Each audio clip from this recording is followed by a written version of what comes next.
Mga kapatid, magpapalit po ako ng engine support itong Isuzu. Bali, ang ginawa po natin, o ginawa ko, ginakang ko po yung jack, yung inangat ko po, linip ko, tapos pinagyan ko ng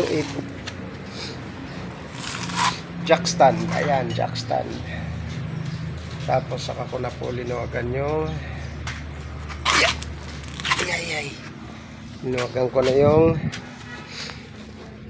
mga tornilyo sa engine support.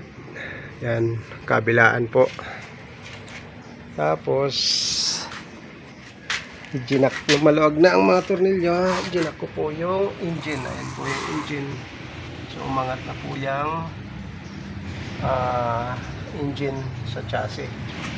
Tapos saka ko na po natanggal itong mga engine support. Ito po tornilyo niya. Yan, balikan niya po yan. Yan. So nakabili na rin po ako ng bago.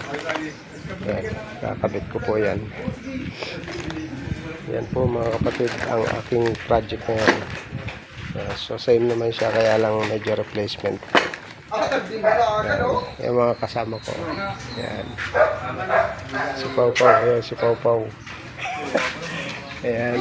Tapos kakabit ko na po yung engine support. Tapos okay na. Bababa na po yung jack.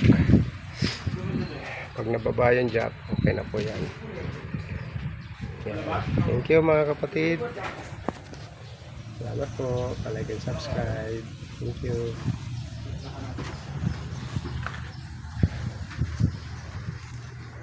Yung mga ginagawa natin, ayan, wala pang pyesa.